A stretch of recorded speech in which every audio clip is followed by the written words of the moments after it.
ஃபுல்லாமே நம்ம வந்து ஹெவியாக லோடு பண்ணி இறக்கியாச்சு. எந்த கம்பெனின்னு பார்த்தீங்கன்னா லோடு பண்ணி இறக்க போகிறோம். இவங்க என்ன தப்பு பண்ணுவாங்கன்னு கேட்டிங்கன்னா, ஒரு 200 வந்து உள்ளுக்குள்ளே கொஞ்சம் கிராஷாக போயிடுச்சு, இல்லை தப்பாகிடுச்சு அப்படின்னு பார்த்தீங்கன்னா மொத்தம் பில்டிங் மேலே வரப்போகிற தான் அதோட பாதிப்பு தெரியும். இது வந்து நம்ம வந்து இங்கே நம்ம ஊரில் தான் வாங்கியிருந்தோம். ஒரு 28,000 வந்துச்சு. இது வந்து மேனுவலாக நம்ம அள்ளி உள்ளே போட்டு இந்த மோட்டரை போட்டு சுற்ற விட்டா இதாகிக்கிறோம். இதுக்கு வந்து நம்ம சொன்ன காங்கிரீட் ரூம் இப்படி வந்து கம்பியாக வச்சு ஃபுல்லாக ஹைட், அந்த சீலிங் ஹைட் வரைக்கும் கொண்டு போயிடுவாங்க.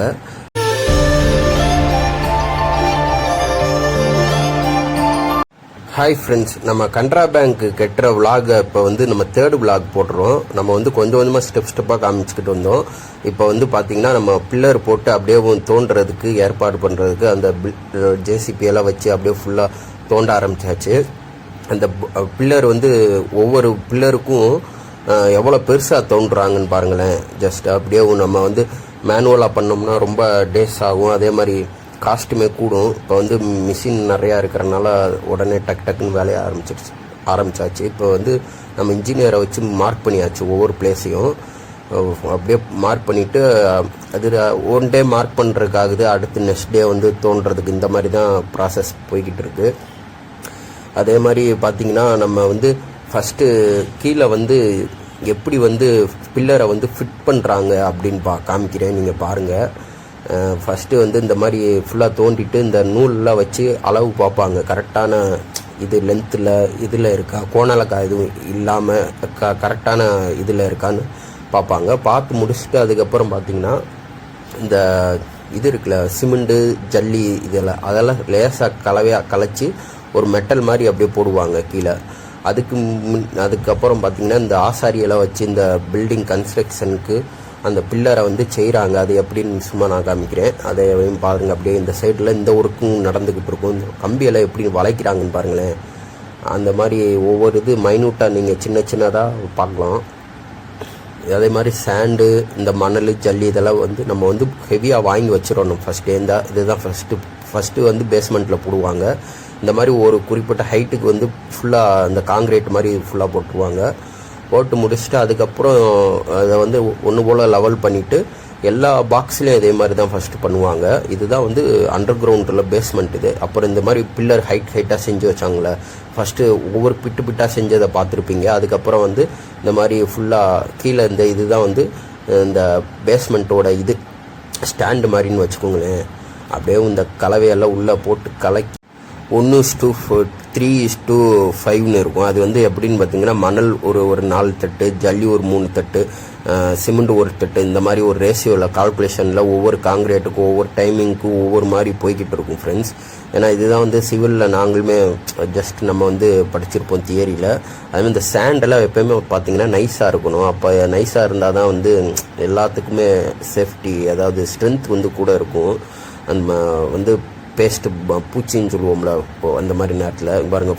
ஃபைனலாக வந்து இந்த நம்ம வந்து உள்ளே வந்து எல்லாமே ஃபிட் பண்ணியாச்சு. ஒவ்வொரு பாக்ஸ் அந்த பில்லரில் ஃபிட் பண்ணிவிட்டு அதுக்கப்புறம் வந்து இந்த காங்கிரீட் வந்து இப்போ ஹெவியாக கொடுப்பாங்க. அதாவது சிமெண்ட்டு ஜல்லி இதெல்லாம் வந்து ஹெவியாக கொடுத்து அந்த காங்கிரீட்டை வந்து நல்லா செட் பண்ணி அப்படியே ஃபுல்லாக எல்லா பாக்ஸ்லேயும் ஒரு 1 or 2 days இந்த ஒர்க் தான் ஃபுல்லாக போய்கிட்டு இருந்துச்சு. நம்ம வந்து இன்னும் இவ்வளோ பெரிய பில்லரை ஃபுல்லாக அந்த காங்கிரீட்லேயே கட்டி சைடில் ஃபுல்லாக சுற்றி செங்கலில் கட்டணும். அதுதான் நம்மளோட கன்ஸ்ட்ரக்ஷன்னு. இப்போ பார்த்திங்கன்னா நம்ம வந்து இந்த கம்பி, இந்த ராடு ஃபுல்லாமே நம்ம வந்து ஹெவியாக லோடு பண்ணி இறக்கியாச்சு. எந்த கம்பெனின்னு பார்த்தீங்கன்னா, நம்ம வந்து ஃபஸ்ட்டு நம்பர் 1 வந்து எப்போயுமே வந்து டாட்டா தான் ஃப்ரெண்ட்ஸ். டாட்டா வந்து ரேட் வந்து காஸ்ட்லியாக இருக்கும். பெஸ்ட்டு அதுதான். பெஸ்ட்டு வந்து சொன்னால் டாட்டா ஒன்று தான் இப்போ வரைக்கும் இந்தியாவில், வேர்ல்டுலே சொல்லலாம். ஏன்னா டாட்டா வந்து அவ்வளோ குவாலிட்டியாக இருக்கும். நம்ம வந்து கார்லே பார்த்திங்கன்னா ஸ்டீலில் வந்து அவங்க தான் ஃபஸ்ட் இருப்பாங்க. ஃபுல்லாக பார்த்திங்களா ஃப்ரெண்ட்ஸ், எல்லா பாக்ஸ்லேயும் நம்ம வந்து ஃபில் பண்ணி கொண்டு வந்து அப்படியே ஃபிட் பண்ணியாச்சு. அந்த வந்து த்ரெட் இருக்கும் பாருங்க, இந்த இப்படி கிராஸாக அதெல்லாம் வந்து மைன்யூட்டாக அந்த பில்லருக்கு கரெக்டாக அந்த பில்டிங் வந்து அப்போ தான் வந்து ஒன்று போல் ஷேப்பாக கோணாலுக்கா இல்லாமல் போகுதா அப்படின்னு பார்க்குறதுக்கு இந்த மாதிரி மைன்யூட்டாக அந்த வந்து மெஷர்மெண்ட் எடுத்து கட்டுவாங்க. இப்போ வந்து நெக்ஸ்ட் டே வந்து அடுத்த ஒர்க் பண்ணிக்கிட்டு இருக்காங்க. அதை வந்து ஒரு சிலது கீழே வந்து பைண்டிங் ஒர்க் பண்ணுவாங்க. பண்ணி முடிச்சுட்டு அதுக்கடுத்து பார்த்திங்கன்னா ஒவ்வொரு இடத்துலையும் இந்த அடுத்த இது தோன்றதுக்கு இன்ஜினியர் வந்து சொல்ல ஆரம்பிச்சிட்டாங்க. எப்படின்னு நான் இந்த காமிக்கிறேன் பாருங்களேன். இப்போ வந்து கீழே இந்த பாக்ஸ் பில்லருமே போட்டாச்சு. கீழே வந்து அந்த இப்போ இந்த கம்பிக்குள்ளே ஊற்றுவாங்களே அந்த இதுவுமே இந்த இதுவுமே பில்லர் போட்டாச்சு. இதை வந்து போட்டதுக்கப்புறம் திருப்பி வந்து மணல் இருக்குல்ல, இந்த மணல் இதெல்லாம் வச்சு ஃபுல்லாக மூடிடுவாங்க அப்படியே. ஏன்னா அதுதான் வந்து எர்த் பீம் கூட பில்லர். இது வந்து இப்போ கடைசி பார்த்தீங்கன்னா இந்த பில்லர் இருக்குல்ல, இந்த பில்லரோட நேராக அப்படியேவும் இந்த மாதிரி தோண்டுவாங்க. இதுதான் வந்து எர்த் பீமோட இந்த கன்ஸ்ட்ரக்ஷன் தோன்றது. இப்படி நேருக்கு நேராக அப்படி ஃபுல்லாக தோண்டிடுவாங்க. தோண்டிட்டு இந்த உள்ளே போயிடும். இந்த கொஞ்சோன்னு போட்டிருக்கோம்ல, இந்த இப்படி மூடிடுவாங்க உள்ளே வச்சு. மூடிட்டு இந்த மிஷினை வச்சு தான் ஃப்ரெண்ட்ஸ் நாங்கள் ஃபுல்லாமே எல்லாமே தோன்றோம். இவங்க ஃபுல்லாக நம்மளோட ஃபேக்ட்ரி ஒர்க்கர்ஸ் தான். இவங்க வந்து எல்லா ஒர்க்கும் பண்ணுவாங்க. அது போக பார்த்திங்கன்னா இந்த மிஷின் வந்து ரொம்ப ஹெல்ப்ஃபுல்லாக இருக்கும். இந்த கன்ஸ்ட்ரக்ஷனை ஃபுல்லாக இடித்து தள்ளுறதே இந்த மிஷினை வச்சு தான் ஃபுல்லாக தள்ளணும். அது போக இந்த பார்த்தீங்களா அப்படி நேருக்கு நேராக ஃபுல்லாக தோண்டிடுவாங்க. இதில் வந்து பார்த்திங்கன்னா உங்களுக்கு வந்து ஒவ்வொரு லென்த்து இவ்வளோ தான் இருக்கணும்னு வச்சு அந்த நூலை வச்சு கட்டி செங்கலை வச்சு கட்டுவாங்க. அதுக்கடுத்து இதுதான் வந்து எர்த் பீம்னு சொல்லுவாங்க. இப்போ அதுதான் உங்களுக்கு ஃபுல்லாக காமிச்சிக்கிட்டு இருக்கேன். இது போக பார்த்தீங்கன்னா செங்கல் வாங்கியிருந்தோம். செங்கல் ஒரு 5000 ஸ்டோன் வந்து லோடு பண்ணி இறக்க போகிறோம். இவங்க என்ன தப்பு பண்ணுவாங்கன்னு கேட்டிங்கன்னா, ஒரு 200 கல்ல வந்து உள்ளுக்குள்ளே கணக்குக்கு நீங்கள் மேலே எண்ணி பார்த்தா கணக்கு வர்ற மாதிரி இருக்கும். பட் வந்து ஒரு 4800 ஸ்டோன் தான் வந்து செங்கல் பிரிக்ஸ் தான் இருக்கும். அந்த மாதிரி இவங்க வந்து சீட்டிங் பண்ணுவாங்க. இப்போ 2000 கல்னா இது 200 கல்னா ஒரு 1000 ரூபா ஆயிடுச்சுன்னு வைங்களேன். அந்த மாதிரி இவங்க எடுத்துக்கிடுவாங்க. அந்த மாதிரியே நம்ம வந்து அதை ஸ்பாட்டில் நின்று நம்ம கால்குலேஷன் நம்ம கரெக்டாக எண்ணி அதை கண்டுபிடிச்சிருக்கணும். அது பார்த்திங்கன்னா அந்த எர்த் பீம் நம்ம தோண்டியிருந்தோம்ல ஃப்ரெண்ட்ஸ், அந்த இதுக்கு வந்து திருப்பி இந்த மோல்டை வச்சு இப்படி அடைச்சி இதில் வந்து ஃபுல்லாக சுற்றி காங்கிரீட் போடுவாங்க. பில்டிங்கோட எல்லா இடத்துலையும் சுற்றி காங்கிரீட்டை போட்டுருவாங்க. இந்த காங்கிரீட்டெல்லாம் ஃபுல்லாக போடுறதுக்கு தான் ரொம்ப லேட் ஆகும். இதில் வந்து ஸ்டெப் பை ஸ்டெப்பாக தான் பண்ண முடியும். டக்குன்னு எதுவுமே ஸ்பீடாக பண்ணவும் முடியாது. ஏன்னா கொஞ்சம் நம்மளுக்கு மைன்யூட்டாக கொஞ்சம் கிராஷாக போயிடுச்சு இல்லை தப்பாகிடுச்சு அப்படின்னு பார்த்தீங்கன்னா மொத்தம் பில்டிங் மேலே வரப்போகிற தான் அதோட பாதிப்பு தெரியும். கீழே இருக்கப்போகிற எதுவுமே தெரியாது, கண்டும் பிடிக்க முடியாது. அதனால் வந்து ரொம்ப மைன்யூட்டாக கொஞ்சம் ஸ்லோவாக ஒரு நாளுக்கு 2 நாள் நம்ம வந்து லேட்டானாலும் பரவாயில்லன்னு நம்ம பொறுமையாக தான் செய்ய வேண்டியது. இது எந்த கன்ஸ்ட்ரக்ஷன் எந்த வீடு நீங்கள் ஏதாவது கடை இல்லை பெரிய 10 மாடி அப்பார்ட்மெண்ட்டு இந்த ஐடி பார்க் மாதிரி கட்டுற எந்த இதாக இருந்தாலும் இது ஸ்லோவாகவே பண்ணுவாங்க. இந்த பேஸ்மெண்ட்டில் மட்டும் இந்த மாதிரி அடுத்த ஸ்டெப்பில் ஃபுல்லாக நம்ம போட்டு இந்த பில்லரில் உள்ளே கெட்டியாச்சு ஃப்ரெண்ட்ஸ். கெட்டிட்டு இந்த ஃபுல்லாக இந்த இப்போ நிற்கிறேன்ல இந்த இதில் தான் வந்து நம்ம வந்து அதாவது இந்த மார்பிள் டைல்ஸ்லாம் ஒட்டுவாங்களா அந்த இதுக்கு மேலே இப்படி வந்துடும். இப்போ வந்து ஒவ்வொரு பில்லருக்கும் திருப்பி போட்டு உள்ளே ஃபுல்லாக பைண்டிங் ஒர்க் பண்ணியாச்சு. பண்ணிட்டு இப்போது கொஞ்சம் உங்களுக்கு மைன்யூட்டாக பார்த்தா பில்டிங்கோட அந்த ஸ்ட்ரக்சர் தெரியும். இது ஃப்ரெண்ட்ஸ் இது வந்து நம்ம வந்து இங்கே நம்ம ஊரில் தான் வாங்கியிருந்தோம். ஒரு 28,000 வந்துச்சு. இது வந்து மேனுவலாக நம்ம அள்ளி உள்ளே போட்டு இந்த மோட்டரை போட்டு சுற்ற விட்டால் இதாகிக்கிறோம். இதுக்கு வந்து ரெண்ட் பார்த்திங்கன்னா ரொம்ப கேட்டுக்கிட்டே இருந்தாங்க. இது வந்து நம்மளுக்கு தேவைப்பட்டுச்சு, அதனால் இதை வாங்கியாச்சு. இந்த மிஷினை நம்ம ஓன் யூஸுக்கு வாங்கியாச்சு. இந்த மாதிரி கலக்கிறதுக்கு நல்லா யூஸ்ஃபுல்லாக இருக்குது. ஸ்பீடாகவும் ஒர்க் நடக்குது. நிறையா பேர் மம்புட்டி வச்சு போட்டு கிண்டி கலந்துக்கிட்டே இருப்பாங்க. அந்த மாதிரியெல்லாம் செய்ய தேவையில்லை. நிறையா அந்த மாதிரி ஃபேக்ட்ரி யூஸ்க்கு வாங்கியாச்சுன்னு பாருங்கள் ஃப்ரெண்ட்ஸ். நம்ம வந்து செங்கலை வச்சு ஃபுல்லாக அப்படியே கெட்ட ஆரம்பிச்சாச்சு. ஏன்னா நம்ம வந்து பில்லர் வந்து மேலே கொண்டு வர அடுத்து செங்கலை வச்சு அப்படியே கெட்ட ஆரம்பித்து கொண்டு போயாச்சு. இது வந்து என்னான்னு பார்த்தீங்கன்னா நம்ம வந்து இந்த பேங்க்கில் வந்து காங்கிரீட் ரூம் கேட்பாங்க. அதாவது ஃபுல்லாக காங்கிரீட்லேயே செஞ்சு இந்த ரூம் கேட்பாங்க, லாக்கர் ரூம்னு சொல்லுவாங்க. இதில் தான் வந்து பணம் கோல்டு எல்லாமே ஃபைல்ஸ் இம்பார்ட்டன்ட் ஃபைல்ஸ் எல்லாமே வைப்பாங்க. இதை வந்து சுற்றி பிரிக்ஸை வச்சே கட்டக்கூடாது. இதை வந்து ஃபுல்லாமே காங்கிரீட் வச்சு தான் கட்டணும். அந்த பர்பஸ்க்கு தான் வந்து கீழே வந்து கம்பியை போட்டு காங்கிரீட்டு உள்ளே ஊற்றணும். இதில் ஃபுல்லாக காங்கிரீட்டு தான் ஊற்றுவாங்க. அதே மாதிரி சுற்றி 4 பக்கமும் பிரிக்ஸே இருக்காது, ஃபுல்லாக காங்கிரீட்டை வச்சு தான் ஃபுல்லாக கட்டுவாங்க. இதாவது 2 மாஸ்டர் பெட்ரூம் ரூம் மாதிரி அந்த அளவுக்குன்னு வச்சுக்கோங்களேன். அந்த மாதிரி இருக்குது. இப்போ வந்து அதுக்கு அடுத்து பார்த்திங்கன்னா இந்த ஒர்க் ஃபுல்லாக நடந்துக்கிட்டு இருக்குது. இப்போ இதுதான் வந்து ரீசெண்டாக ஒரு 1 வீக்காக நடந்து முடிஞ்சிச்சு. இந்த மாதிரி கொஞ்சம் கொஞ்சமாக அதை வந்து பார்த்து அந்த இவங்களுமே 2-3 நாளைக்கு லீவை போட்டுருவாங்க. அப்பத்தில் லேட்டாக ஆகிக்கிட்டு இருக்கோம். அதனால நம்ம வந்து அந்த இது கால்குலேஷன் பண்ணி நம்ம அப்படியே போகிறதா இருக்கும். இப்போ பார்த்தீங்கன்னா உங்களுக்கு தெரியும், இந்த மட்டம் இருக்குல்ல, இந்த பில்லர் மட்டம் கீழே இந்த இது வரைக்கும் தான் நம்ம வந்து லேண்டிங், அதாவது மார்பிள் டைல்ஸ் எல்லாம் வர்றது அந்த டைம். இப்போ அந்த இது வரைக்கும் உள்ளே போயிடும். இதெல்லாம் வந்து பார்த்திங்கன்னா நம்மளோட லேண்டு இதில் தான் நம்ம நிற்கிற மாதிரி வரும். இதை ஃபுல்லாக காங்கிரீட்டு தான் போடுவாங்க. ஏன்னா அண்டர் கிரவுண்ட்லேருந்து யாரும் வந்து எதுவும் சீட்டிங் பண்ணி பேங்க்குள்ளே வந்துடக்கூடாதுல்ல, அந்த மாதிரி பர்பஸ்க்கு தான் இதை காங்கிரீட்டில் போட சொல்லுவாங்க. இந்த மாதிரி மண்ணெல்லாம் வந்து நம்ம எடுத்து அப்படியே வந்து அங்கே போய் போடணும். இது வந்து இங்கே தோன்றின மண்ணு தான் நம்ம பேக் சைடு ஆஃப் அந்த ஃபேக்ட்ரிக்குள்ளே பின்னாடி போட்டு வச்சுருந்தோம். அதை எடுத்து நம்ம டிராக்டரில் கொண்டு வந்து மண்ணை ஃபுல் பண்ணி அந்த ஹைட்டை கொஞ்சம் கூட்டி தளத்தை அப்படியே ஏற்றுறதுக்கு மணல் நம்ம வந்து இப்போ தட்டிக்கிட்டு இருக்கோம். இதை வந்து மேனுவலாக நம்ம வந்து செய்கிறதுக்கு கொஞ்சம் கஷ்டமாக இருந்துச்சுன்னு சொல்லிட்டு அடுத்து என்ன பண்ணணும்னு நீங்களே பாருங்களேன். இதை வந்து ஆக்சுவலாக வந்து மேனுவலாக தான் இழுக்கணும்னு சொன்னாங்க.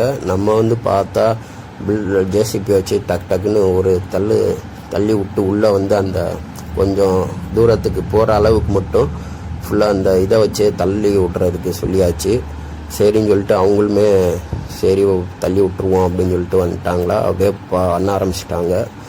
கொஞ்சம் இதில் வந்து என்ன டேஞ்சர்னு பார்த்தீங்கன்னா, அந்த சைடில் பில்லர் இருக்கு பாருங்கள், அந்த இதெல்லாம் வந்து இடிச்சிட்டாங்கன்னா ஒன்றுமே செய்ய முடியாது ஃப்ரெண்ட்ஸ். திருப்பி ஃபஸ்ட்லேருந்து நம்ம அந்த இடத்த தோண்டி அதை கொண்டு வர்றக்குள்ளே ரொம்ப சிரமமாயிரும். அதனால் இது வந்து இந்த மாதிரிலாம் செய்கிறது ரொம்ப டேஞ்சரான ஒர்க். அதேமாதிரி இந்த சைடு வந்து மோல்ட் போட்டு இந்த காங்கிரீட் ரூமுக்கு வேறு இருக்குது, அதுக்குள்ளே மண்ணும் போயிடக்கூடாது. ஏன்னா அது ஃபுல்லாக காங்கிரீட் போடணும். இந்த ஒரு ரூமாக இருக்கும் பாருங்களேன், அதுக்குள்ளே ஃபுல்லாக மண்ணை மெத்தி நம்ம கொண்டு வரணும் ஹைட்டை. அதுக்கு தான் வந்து இது ஃபுல்லாக பண்ணுறோம். இப்போ இந்த காங்கிரீட் ரூமுக்கு இன்றைக்கி இப்போ வந்து காங்கிரீட் பண்ண போகிறாங்க. அதனால நான் சும்மா அதை பார்த்துக்கிட்டு இருந்தேன், மேலே ஏறி நடந்துக்கிட்டு இருந்தேன். ரொம்ப அமுங்குற மாதிரி அப்படியே இருக்குது. சரின்னு சொல்லிட்டு அப்படியே கீழே இறங்கிடுவோன்னு பார்த்துட்டு ஃப்ரெண்ட்ஸ், இப்போ வந்து நம்ம இந்த இதெல்லாம் வந்து உள்ளே ஜேசிபி உள்ளே ஏற்றி உள்ள எல்லா இடத்துலையும் அப்படி பண்ண ஆரம்பித்தாச்சு. கொஞ்சம் அந்த பில்லரு சைடு இருக்கிற மட்டும் பார்த்து கவனமாக பண்ண ஆரம்பித்தாச்சு. ஏன்னா இது இப்படி போடுறதை விட்டுட்டு நம்ம ஒவ்வொரு மம்புட்டியில் தட்டில் அள்ளி போய் போடுறதுக்கு எவ்வளோ லேட் ஆகும்னு நீங்களே பாருங்களேன். இது வந்து ஒரு ஹாஃப் டேயில் வந்து எல்லாமே முடிச்சிட்டாங்க, நம்மளுக்கு வந்து வேகமாக பண்ணி கொடுத்துட்டாங்க. அதனால நம்மளுக்கும் கொஞ்சம் டைம் சேவ் ஆகிக்கிறதுல அடுத்த நெக்ஸ்ட் டே ஒர்க்குக்கு நம்ம போயிடலாம். அந்த மாதிரி ஒரு டைம் சேவ் வந்து இந்த ஜேசிபியை எங்கெங்கே யூஸ் பண்ண முடியுமோ அங்கேயும் நீங்கள் யூஸ் பண்ணுங்கள். இந்த மாதிரி கன்ஸ்ட்ரக்ஷன் ஒர்க்கில் மேனுவலாக பண்ணுறோம்னு உங்களுக்கு டைம் வேஸ்ட்டு, ஒர்க்கிங் காஸ்ட்டும் வேஸ்ட் ஆகும். பாருங்களேன், நம்ம சொன்ன காங்கிரீட் ரூம் இப்படி வந்து கம்பியாக வச்சு ஃபுல்லாக ஹைட், அந்த சீலிங் ஹைட் வரைக்கும் கொண்டு போயிடுவாங்க. இந்த இதில் வச்சு மோல்டு அந்த 2 சைடும் அடைச்சி உள்ள சென்டரில் காங்கிரீட்டை உள்ளே ஊற்றுவாங்க. கீழேயும் ஃபுல்லாக காங்கிரீட்டு தான். இந்த கன்ஸ்ட்ரக்ஷன் இந்த இது பண்ணுறதுக்கு ரொம்ப ஹெவியான காஸ்ட் ஆகும். ஏன்னா வந்து நம்ம வந்து சென்ட்ரிங் போடுறதுக்கே அவ்வளோ காஸ்ட் ஆகுதுன்னா, ஒரு பில்டிங் ஒரு ரூமு 2 மாஸ்டர் பெட்ரூம் அளவுக்கு நம்ம கட்டுறோம். கன்ஸ்ட்ரக்ஷனில் காங்கிரீட்லேயே ஃபுல்லாக பண்ணுறோம்னா எவ்வளோ காஸ்ட் ஆகும் நீங்களே பார்த்துக்கோங்க. இந்த மாதிரி பீம் இருக்குல்ல, இந்த பீமையும் இந்த பில்லரையும் இப்படி ஜாயிண்ட் பண்ணுற இடம் தான் இது. இப்படி நிறைய இடத்துல நீங்கள் பார்த்துருக்க மாட்டீங்க. இப்போ பாருங்களேன், இந்த இதுக்கும் ஜாயிண்ட் இப்படி பண்ணால் மட்டும்தான் இந்த பில்டிங் வந்து கோர்வையாக இப்படி டைட்டாக இறுகி பிடிச்சி அப்படி ஸ்ட்ரென்த்து நிற்கும். இந்த பீமையும் அந்த பில்லரையும் அப்படி ஜாயின் பண்ணுவாங்க ஃப்ரெண்ட்ஸ். நம்ம காங்கிரீட் இருந்தால் ஃபுல்லாக உள்ளே ஊற்றி முடிச்சாச்சு. இது வந்து அந்த பெரிய மிஷினை வச்சு தான் இது பண்ணது. ஃபுல்லாக ஊற்றி நெருக்கி முடிச்சாச்சு. அப்படியே பார்த்தீங்கன்னா இந்த சைடு ஒரு சின்ன பீம் கொடுக்க சொல்லியிருக்காங்க, எர்த்து பீம் அடியில். ஏன்னா இங்கே வந்து இந்த பாத்ரூம் இது வருது, அதனால வந்து அது கண்டிப்பாக கொடுக்கணும் அப்படின்னு சொன்னாங்க. அதனால இப்போ லேசாக தோண்டி அந்த இடத்துல ஒரு பீமை கொடுத்துருக்கணும் பார்த்தாச்சு. இப்போ வந்து அதுக்கு அடுத்து பார்த்தீங்கன்னா இந்த இடத்துலையும் ஒரு பீம் வரணும்னு சொல்லிட்டாங்க. சரின்னு சொல்லிட்டு இந்த பில்லரில் வந்து ஜாயிண்ட் பண்ணணும். அதுக்கு இந்த ஹோல்ஸை வச்சு ஓட்டையை போட்டு கம்பி அதுக்குள்ளே சொருகி இங்கிட்டும் அப்படியே அது மாதிரி சொருகி அப்படியே அந்த கம்பியை உள்ளே வச்சு காங்கிரீட்டை போட்டுருலாம். இந்த மாதிரி தான் சொல்கிறேன். இது வந்து நம்ம படிக்கட்டு வர்ற ஏரியா. இது வந்து நீங்கள் வந்து இப்போ இது இங்கேயுமே ஃபுல்லாக அந்த மண்ணெல்லாம் எடுத்து உள்ளே போடணும். எப்பவுமே இந்த மாதிரி பூசணும் ஃப்ரெண்ட்ஸ். இந்த பூசியிருக்காங்களே இப்படி பூசாமல் விட்டாங்கன்னா வீடு கட்டி ஒரு 10-15 வருஷத்தில் வந்து மேலே பொறிஞ்சு அப்படியே சிமெண்டில் உரியும் பாருங்கள், அந்த மாதிரி உரியும். இப்படி நல்லா பூசுங்க. எங்கள் வீடு எந்த இது கட்டினாலும் பூசிடணும். கீழே எர்த் பீமில் இப்படி பூசலாட்டினா ரொம்ப சிக்கலாகும். நீங்கள் மேலே வந்து நல்லா பாலிஷாக பூசுவீங்க உள்ள, ஆனால் அண்டர் கிரவுண்டுக்குள்ளே நீங்கள் மண்ணுக்குள்ளே வந்து நல்லா பூசி அதுக்கப்புறம் சேண்டை வந்து ஃபுல் பண்ணுங்கள். இப்போ வந்து நாங்கள் வந்து அப்படி தான் இருக்கும். நீங்கள் விலை பார்த்துருப்பீங்க. இவங்க வந்து என்ன இப்போ அடியிலலாம் நிறையா பூசியிருக்காங்கன்னா அதாவது ரஃப்பாக பூசக்கூடாது, நல்லா ஹெவியாக பூசணும். இந்த கன்ஸ்ட்ரக்ஷன்லேயே ஃபுல்லாக பாருங்களேன், அடியில் ஃபுல்லாமே நாங்கள் நல்லா பூசியிருப்போம். இந்த மேலே இப்போ இருக்கிறதெல்லாம் பூசியிருக்க மாட்டோம். இப்போ இந்த சைடு பார்த்தீங்கன்னா இது வரைக்கும் பூசியிருப்பாங்க. இது வந்து செப்டி டேங்க் தோன்றாங்க ஃப்ரெண்ட்ஸ். தோண்டி அங்கே கன்ஸ்ட்ரக்ஷனுக்கு ஃபுல்லாக ஒர்க்கிங் நடக்குது. இது வந்து இப்போ அடுத்த லெவல் காங்கிரீட், இன்னொரு செகண்ட் லெவல் காங்கிரீட் வந்துருச்சு. இப்போ இந்த இப்படி சைடில் அப்படி 2 சைடுக்குமே அந்த கம்பிக்கு நடுவில் காங்கிரீட் வச்சு அப்படியே ஃபுல்லாக அப்படியே ஏற்றி போய்கிட்டே இருப்பாங்க. போய் அப்படியே அந்த இதை கம்ப்ளீட் ரூஃப் வரைக்கும். ஓகே, பாய்.